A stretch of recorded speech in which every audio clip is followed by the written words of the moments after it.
अस्सलाम वालेकुम स्टूडेंट्स, आज हम टॉपिक पार्शियल फ्रैक्शन की एक्सरसाइज 4.1 करेंगे। अब जब हमने क्वेश्चन स्टार्ट करना हो, हम सबसे पहले क्या चेक करेंगे, जो हमारा गिवन क्वेश्चन है, जो फ्रैक्शन हमें गिवन है रैशनल, वो प्रॉपर है या इम्प्रॉपर। अब वो तो हमने सीख लिया है लास्ट लेक्चर में कि प्रॉपर में हम उसकी प्रॉपर इम्प्रॉपर को चेक करने के लिए उसकी डिग्री चेक करते हैं, न्यूमरेटर और डिनोमिनेटर की। यहाँ हम देख रहे हैं कि जो न्यूमरेटर की डिग्री 1 है और डिनोमिनेटर की डिग्री, जब इसे हम दोनों फैक्टर्स को मल्टीप्लाई कर लेंगे तो ये 2 बन जाएगी। That means it is a proper fraction. Now the next step we have to do is we have to check the denominator. Is it factorized? Yes, it is in the form of factors. कि जो हमारा denominator है वो factors की form में है। तो अब हम क्या करेंगे, नेक्स्ट स्टेप हम चेक करेंगे वो फैक्टर्स कैसे हैं। अब जो हमारे फैक्टर्स हैं वो लीनियर फैक्टर्स हैं, ठीक है।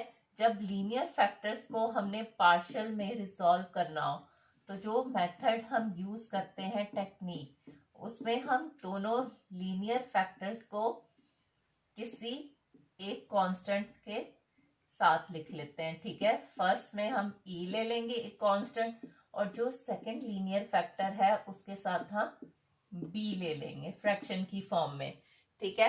तो जो नेक्स्ट स्टेप हमारी होगी, हमने क्या करना है, इन अननोन्स की वैल्यू फाइंड करनी है।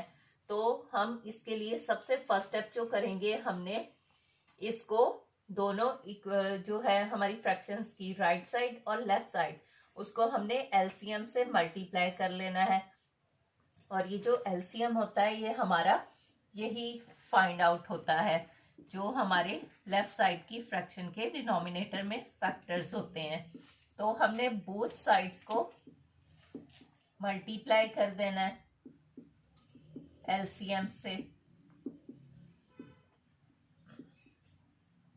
अब राइट साइड पे हमारे पास दो टर्म्स हैं, तो उन दोनों टर्म्स को हम फैक्टर से एलसीएम से मल्टीप्लाई करेंगे। और जो सेकंड टर्म है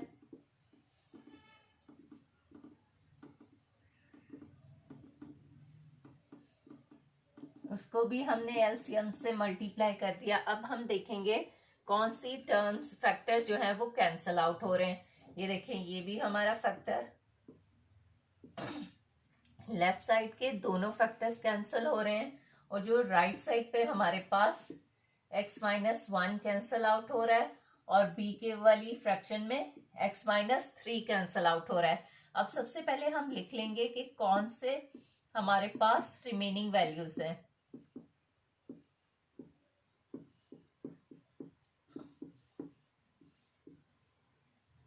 ठीक है, अब जो हमने मेथड अप्लाई करना है वो जीरो मेथड अप्लाई करना है। और जीरो मेथड कब अप्लाई होता है, जब हमारे पास लीनियर फैक्टर्स हो, इससे अननोन फाइंड हो जाते हैं। इसमें हम क्या करते हैं कि जो हमारा लीनियर फैक्टर होता है उसको टर्न बाय टर्न हम जीरो के इक्वल पुट करके, ठीक है, यहां पे हम लिखेंगे put x-3 equal to 0. This implies x is equal to 3.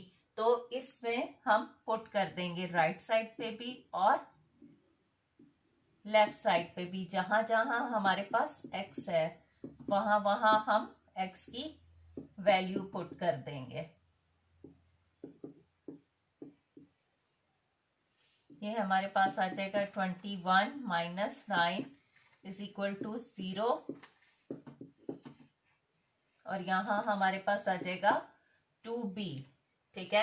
अब जब हम 9 माइनस करेंगे तो यहां हमारे पास आ जाएगा 12, यहां 0 और यहां 2b, ठीक है।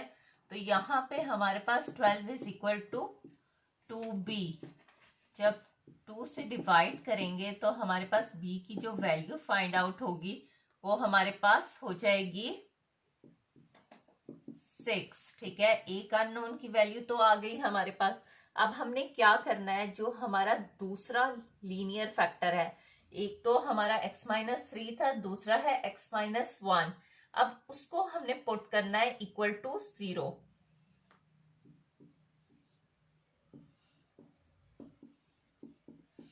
तो इससे जो हमें x की वैल्यू फाइंड आउट होगी वो क्या होगी 1। ठीक है, अब जब हमारे पास x की वैल्यू 1 आ गई तो हम क्या करेंगे, हमने ये जो हमारी इक्वेशन थी, ठीक है, इसको हम नंबरिंग भी कर सकते हैं 1। यहां हम लिख देंगे इन इक्वेशन 1। ठीक है, और यहाँ पे भी हम लिख देंगे इन इक्वेशन 1। तो इसकी वैल्यू हम पुट करेंगे जब 1 और राइट साइड पे भी और लेफ्ट साइड पे भी, दोनों साइड पे हमने उसकी वैल्यू 1 पुट करनी है, जहां जहां पे हमारे पास x वेरिएबल है। ठीक है, तो ये हमारे पास आ जाएगा 7 -9 -2 a + 0 b। अब b वेरिएबल तो हमारे पास 0 हो गया, और यहाँ हमारे पास -2 आ जाएगा, और ये -2a। b वेरिएबल मल्टीप्लाई होके 0 से 0 हो जाएगा। ठीक है, 2 इधर लाके हम डिवाइड करेंगे तो यहाँ हमारे पास a की जो वैल्यू है वो फाइंड आउट हो जाएगी = 1। अब जो दोनों हमारे अननोन थे वो तो हमारे फाइंड आउट हो गए। अब जो हमने रिसॉल्व किया था इसको पार्शियल में, यहाँ पे जो हमारे दो अननोन थे उनकी वैल्यू हम पुट कर देंगे तो वो हमारा रिक्वायर्ड आंसर हो जाएगा। अब ये हमारी गिवन फ्रैक्शन थी, इसको हमने रिसॉल्व किया, और ये हमारे पास जब हमने a की वैल्यू कैलकुलेट की तो 1 आई, और b की वैल्यू जो थी वो हमारे पास 6 थी, वो हम पुट कर देंगे। तो ये हमारी जो गिवन रैशनल फ्रैक्शन थी उसको हमने रिसॉल्व कर लिया उसके कंपोनेंट्स में या पार्शियल फ्रैक्शन में, और यहाँ पे हमारा क्वेश्चन कंप्लीट हो जाएगा।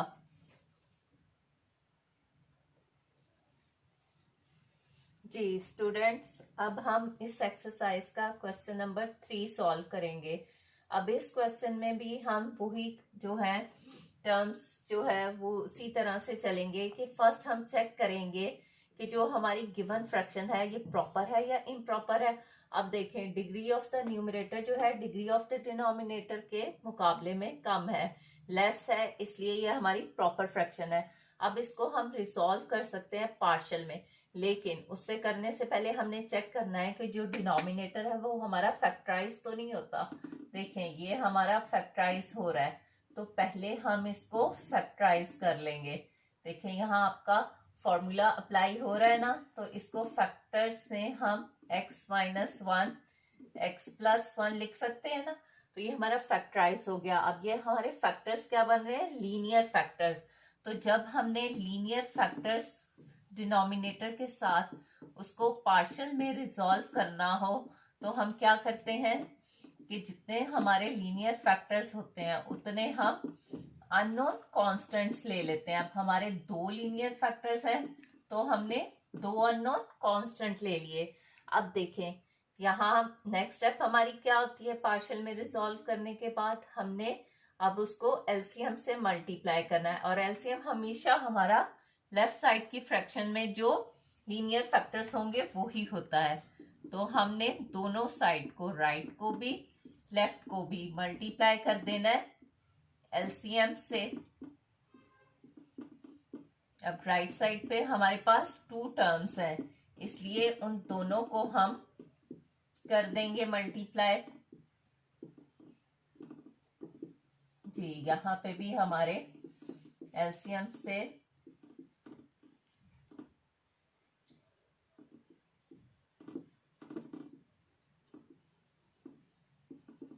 जी। अब नेक्स्ट हमने देखना है कौन कौन से फैक्टर्स जो हैं वो कैंसल आउट हो रहे हैं, तो वो हमने कैंसल आउट करके बाकी जो रिमेनिंग फैक्टर्स हमारे पास आ रहे हैं वो लिख लेने हैं। अब यहाँ तो हमारे पास कोई वैल्यू नहीं है डिनोमिनेटर में,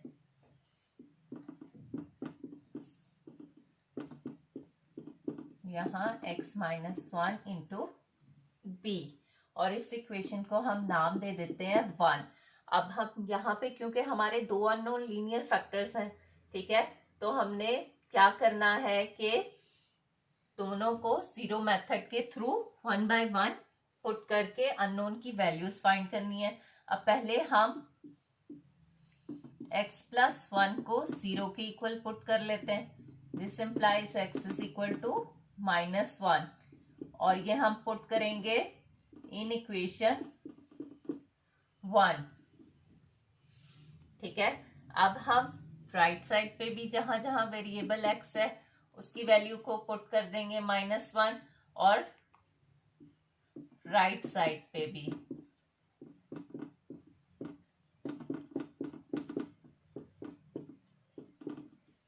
अब देखिए यहाँ पे हमारे पास आ जाएगा -3 -1, ये 0 हो गया, प्लस माइनस माइनस, और यहाँ हमारे पास -2b आ गया।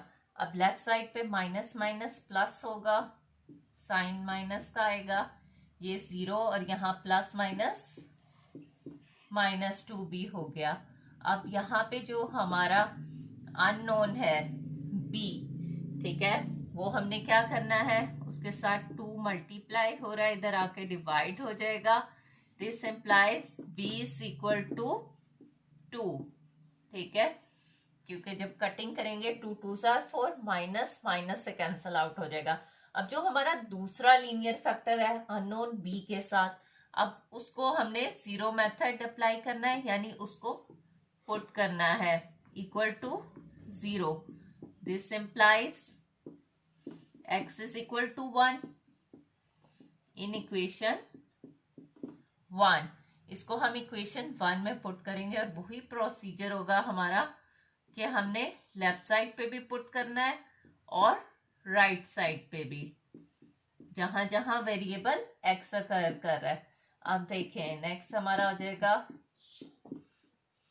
अब यहां हमारे पास आ जाएगा 3 - 1, और ये हो जाएगा 2a, ये 0 आ गया, b 0 से मल्टीप्लाई होके 0, क्योंकि कोई भी वैल्यू जब 0 से मल्टीप्लाई होती है वो 0 ही हो जाती है। और यहाँ पे हमारे पास आ गया 2/2 is equal to a, this implies a is equal to 1। अब हमारे अननोन दोनों जो है वो फाइंड आउट हो गए हैं, और जो हमारे अननोन वाली इक्वेशन थी उसमें हम अब जो गिवन क्वेश्चन था वो ये था, और उसको हमने रिजॉल्व किया जब पार्शियल में, तो हमारे पास 2 अननोन आए थे, और उन 2 अननोन की वैल्यू हमने फाइंड कर लिया है, a1 है। अब उनकी वैल्यू को हम पुट कर देंगे, और यहाँ पे b की वैल्यू 2 आ जाएगी, x प्लस 1, और यहाँ पे हमारा जो प्रॉपर फ्रैक्शन थी वो हमने रिजॉल्व कर लिया है उसके कंपोनेंट्स या पार्शियल फ्रैक्शन में, और ये क्वेश्चन यहाँ पे हमारा कंप्लीट हो जाएगा।